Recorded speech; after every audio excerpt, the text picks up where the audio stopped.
Hello, this is RICKY, the Android guy, and welcome to another Android cast of everything you need to know about the HTC One.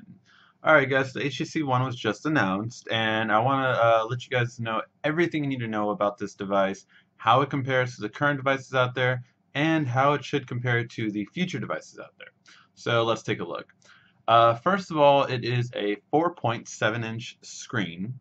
It's a 1080p screen, so this will make it the best pixel density out on the market. So that's really impressive for the phone. It has a really good what's called pixel per inch (PPI). It's just very clear. It should be the clearest one in terms of clarity.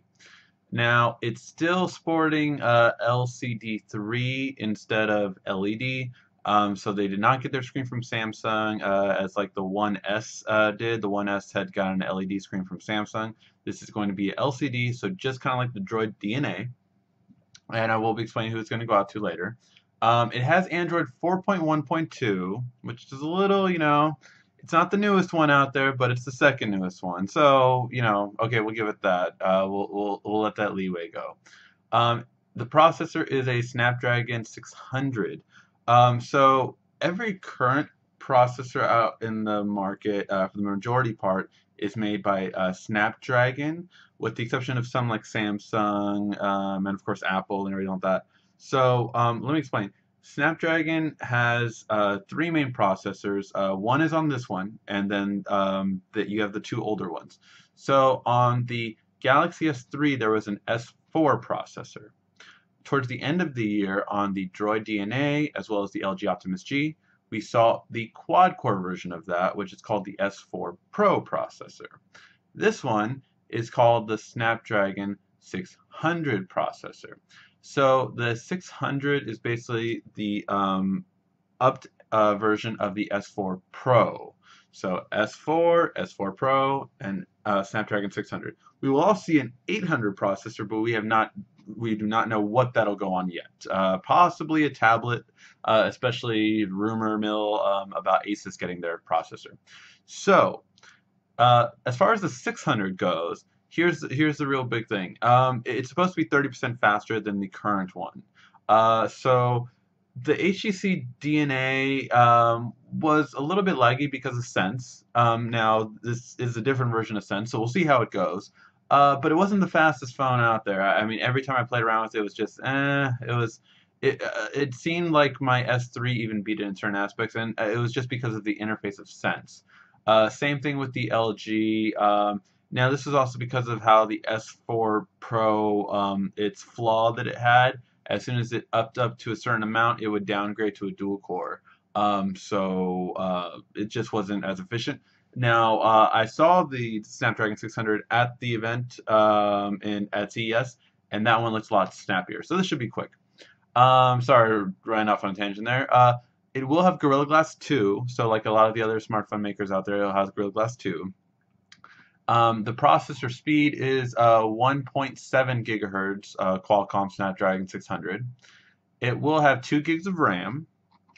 It will have 32 gigs or 64 gigs built-in memory.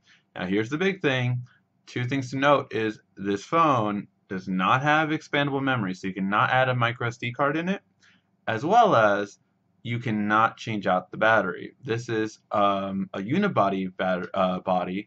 It is aluminum, so that's really nice. It's an aluminum body, so that's pretty cool that it's aluminum. For all those people that are always like, oh man, there's no... I'm just glad it has an aluminum case, just because you get sick and tired of hearing iOS people like, oh man, there's not anything like prestigious like the iPhone and all that. I frankly don't care for aluminum at all. I'm just happy this has aluminum, so that everyone will get off like, okay, now what? Now there's an aluminum casing out and all that. And the reason why HTC can do this is because now Apple and them have a deal, so they neither one's going to sue each other. So now it's okay. So it has aluminum casing. My thing on it, and I was looking at this on everyone that was there and showing you the hands-on video, the Wi-Fi is what I'm concerned about, because aluminum definitely does not do good well with Wi-Fi technology, and it's always a little bit weaker because of it. So I'm really curious to see that on there. And I did notice that none of them had full bars in the Wi-Fi on the video. So if you see those hands-on videos, none of them had full bars. So I thought that was kind of interesting. I was looking out for that because I was like, wait, aluminum body, Wi-Fi, let's see. So it has that. It has a 23 milliamp battery, which is again to the S3 since that's the main holder right now for Android. It's the one to beat. It's a 21, so it's a slightly bigger battery. And in terms of thickness, well, in terms of dimension, I'll go that in the comparison one later. So it has that. One of the nicest things is they kind of took a lot of pages from Samsung tablets. So let me explain what I mean by that. So they put front stereo speakers, which I am a huge fan of. I've said phones should have that for the longest time, ever since the first Samsung tablets had it. I'm like, wow, why doesn't every device have this? Front speakers are amazing. Second, it has an IR blaster built into it, just like all Samsung tablets do. So what this means is that you have the ability to control things like your TV. Now, they did not go into depth anything past TV or DVR sets. So like DirecTV, Time Warner, Dish TV, all those kind of things. You can control that. They did not go into like receivers, DVD players, Blu-ray players. They did not go into that. But that is, for now, what you can control. In terms of the rest of the hardware, you have a 2.1 megapixel front camera. And now the thing I need to go through, and that is the back camera. HTC is so screwed. They are not going to be able to do this. I used to work in cameras sales. I used to work in camera sales all my life, and I was a photographer for more than 3 years, so I know cameras inside and out. Here's the thing. They have an ultra megapixel camera, which is a great feat. And they aren't the first ones to do this, but they are the first ones to get it this big of a device that will sell this big with it. So here's the thing, ultra pixel. Okay, let me just get to the elephant in the room. It's 4 megapixels. It is a 4 megapixel sensor. Now, this is what it actually and it has an f2.0 lens. So here's the thing. It will be able to take pictures quicker compared to our other devices out there right now in the market than the iPhone or the S3. It should do better with lighting in a lot of ways because of this. Here's the thing though. The images themselves won't be as big because it is a 4 megapixel. And what I mean it won't be as big, it should be sharper. It should be a lot sharper. They won't be as big, and they will let more light through. So the main thing that they were showing was with their something called the BSI sensor, is basically that they were able to let more light through than competitors. Now, honestly, they did it to automatic competitors. They didn't do it to like Samsung has this great feature on their S3, Note 2, and even Galaxy camera, which is called low light mode. Most reviewers have never used it because they don't know what the heck it is. I'm going to do actually a video on it because I'm just realizing that most people don't even know what that is. It's actually the way you let low light through, take great low light photos without using a flash. And that is basically what this sensor is going to do automatically because of the difference of technology. Now, here's my thing. I am curious to see their image chip too. So the processing chip is what I'm most concerned about. Yes, you can up the pixels, you can up it to an ultra pixel, but if you did not have the good enough processing chip to allow for this huge more amount of light through to reduce what is called noise, which is just another term for fuzziness, it will not turn out as good. Now, we have seen images from the phone, but we haven't seen our images from the phone. We've seen HTC's images from the phone. So we will see how it actually goes and how the quality actually compares. Of course, when we get our hands on these devices. However, in terms of being the best out on the market, we will see. I am not convinced because of HTC's last image chip, the processing chip, that they know camera technology as well as they're claiming on this. And that's my concern about it.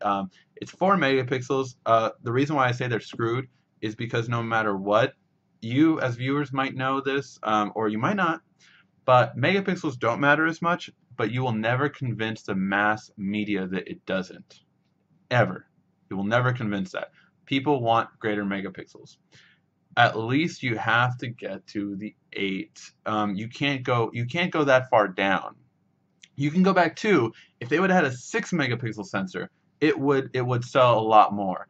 But because they have 4, it's not going to sell as well. You cannot you can try and convince the mass media to that this will be better, which it is. It's a much better technology. But here's the thing: all that they will see is 8 megapixel versus 4 megapixel. You can try to explain to them as much as you want, and as a photographer, I know that it's better, but you're not going to convince the wide public. You're not. It's going to be an entire uphill battle, and they will spend their entire launch trying to trying to say trying to convince people of this, and people are going to be so turned off by it. They're going to be so turned off by it. So we'll see how that goes. But I really want to spend time because that was one of their main highlights, and it is a good one. I'm still going to purchase this one just to test it out. It will not be my main phone, and I will explain why later. But that's going to be the main thing. So that's going to be a little bit on the hardware part. Now, how about how the hardware compares to other devices?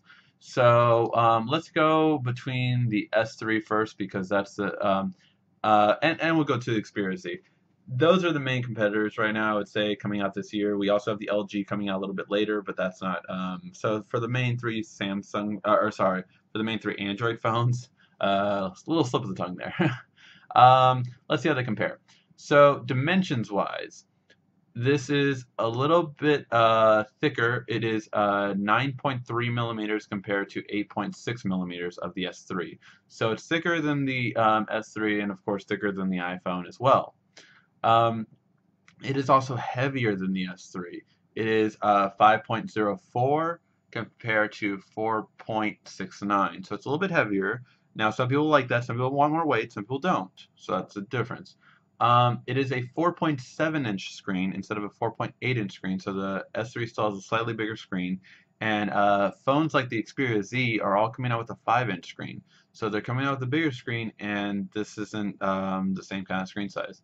However, it is a 1080p screen, and that is very impressive, simply for the fact that although everyone is going to come out with a 1080p screen phone this year, with the exception of Apple, they probably won't. And what I mean by that is that Apple works in a smaller screen size. They cannot go a bigger screen size because of their marketing.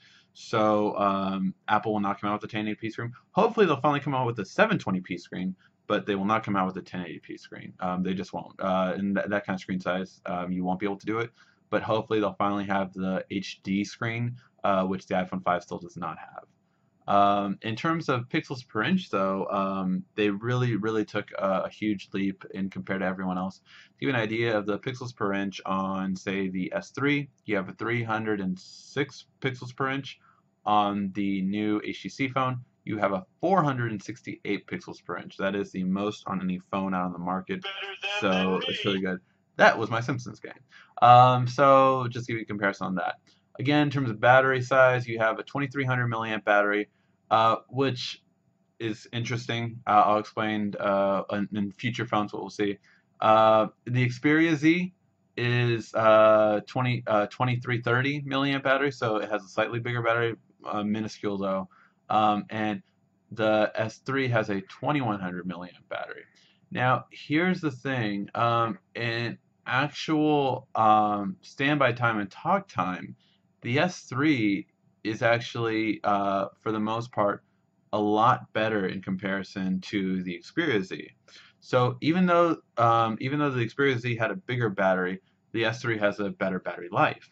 Now we're interested to see how this HTC will do in comparison, because here's the thing: the battery life on the HTC will most likely not be as good or be on par with the S3, simply because it has LCD3 instead of LED, which Samsung has. LED consumes way less energy. There's no way around it. You just can't beat it. LCD3 is better than LCD2, but it still consumes more battery. There's just no way around it. In terms of processors, So it is going to be the fastest processor on the market right now. Having that Snapdragon 600, it's just the fastest one. The Xperia Z had the S4 Pro, again, which was the middle one, and then the S3 had the entry level S4. It was the first one to have that processor.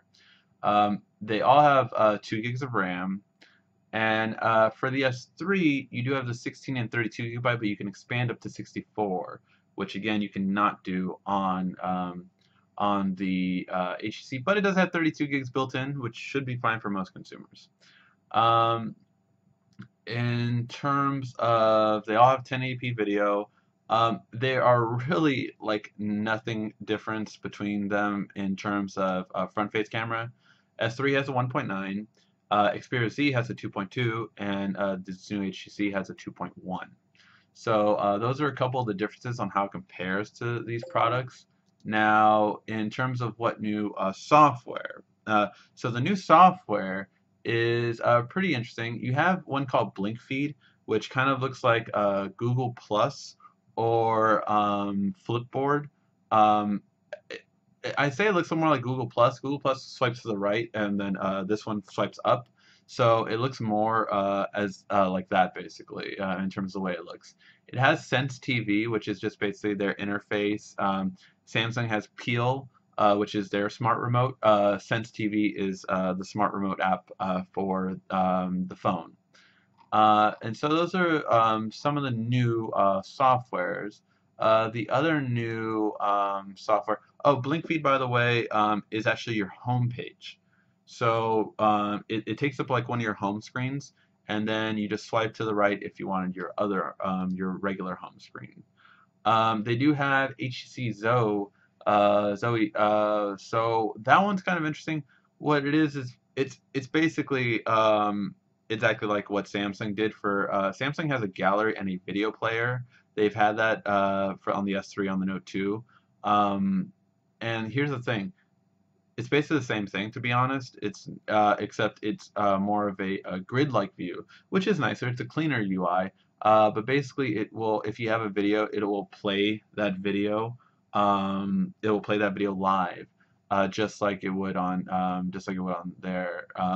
Now, however, the difference is that they also opted to not only play videos live, but to kind of scroll through the gallery a little bit. You could do this with the Note 2 and the S Pen, but now this one has it built in and kind of like a slideshow of your photos in that album. However, everyone might not want to do that for, certain reasons. I'm not going to say what reasons, I'm just going to say might not want to do that. Just saying. Camera features, nothing new, nothing too new with their camera features, at least what we've seen yet. There's nothing new on their camera features. For the most part, obviously it's a wider lens. You have some features, but nothing really that we haven't seen before.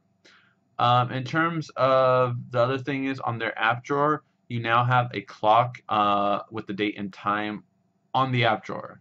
So I think that was kind of interesting. I think it was also really weird that they not only kept that in the app drawer, but the app drawer scrolls up instead of sideways. I definitely like it scrolling sideways better. I feel like up was, it reminds me of Android 2.3. It's just like, it's evolved since then. It's just, I don't like it scrolling up anymore. I don't know, it seems like you could do more.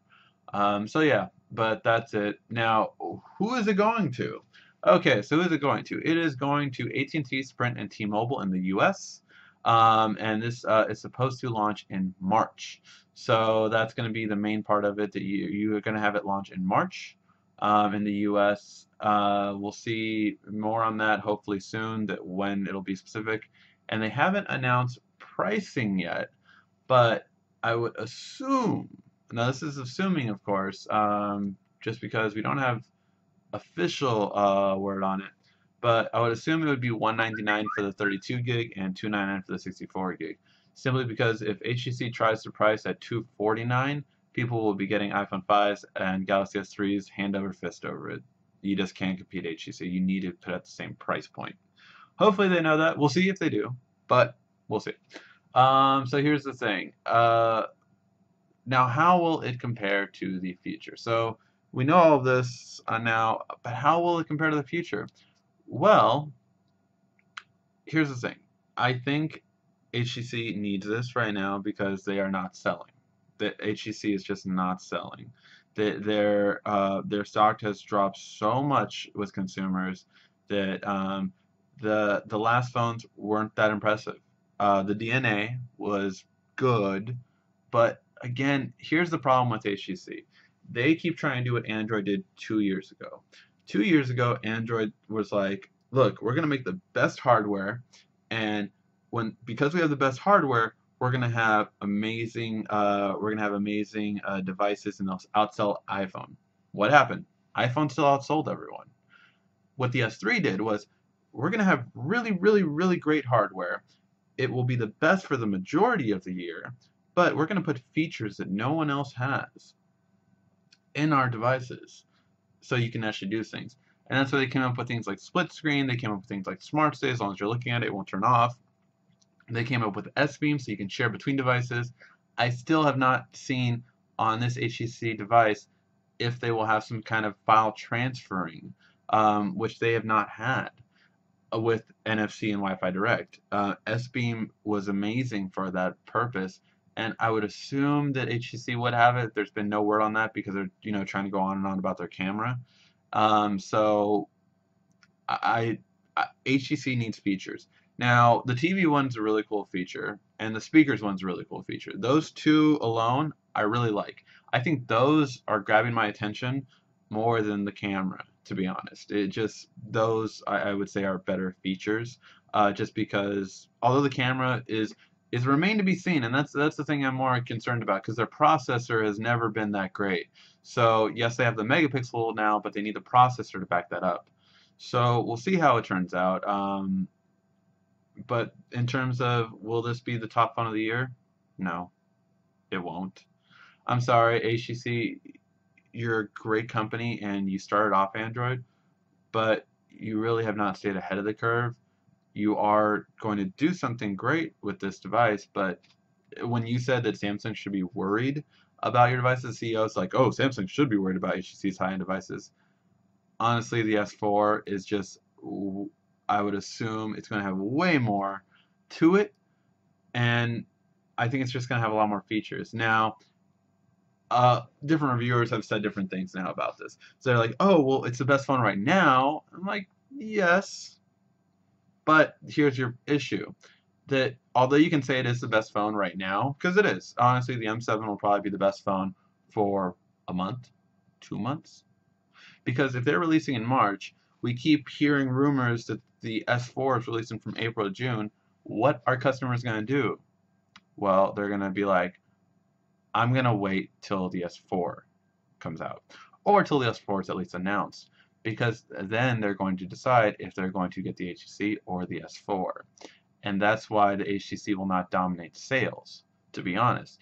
The reason why HTC will not dominate sales is because consumers aren't stupid. They know that, especially in the US, you get locked into a contract. You have a 2-year contract with this device. You want the best phone for the 2 years. So because of that, Samsung will get those customers that they've marketed so well. HTC has not gone into marketing in the US at all. So we'll see. I mean, the Droid DNA's marketing campaign was this compared to the S3's marketing campaign and the iPhone's marketing campaign. They just market so much more and they market so much better. So we will see. The Droid DNA has not been selling at Verizon. It's Motorola still outsells it. So it's not even on the top 3 in terms of sales for Verizon. So it's really curious to see how it'll trend on AT&T, Sprint. I don't think it'll do that well on AT&T. I'll tell you that right now. HTC's never done that big on AT&T.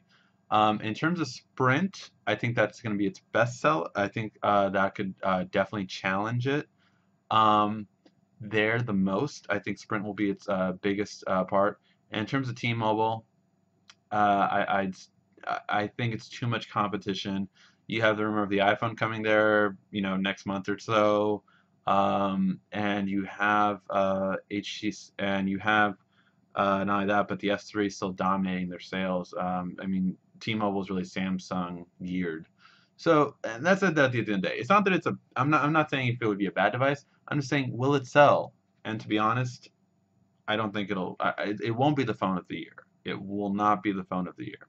Is it a great phone? Yes. Is it very promising for HTCs after like a year and a half of bad earnings and bad quarters? Yes. But is this their game-changing device? No. It's a great start, and I hope this will get the company back in the right direction, but it will not be the top phone of the year. It will not be the highest selling phone of the year.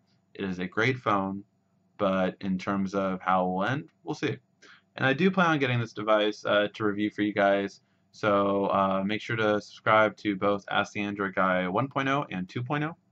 And check out the videos when it comes out. We will have every review. We'll compare it to every device out on the market and see how it goes. Thank you for watching. This has been RICKY, the Android Guy.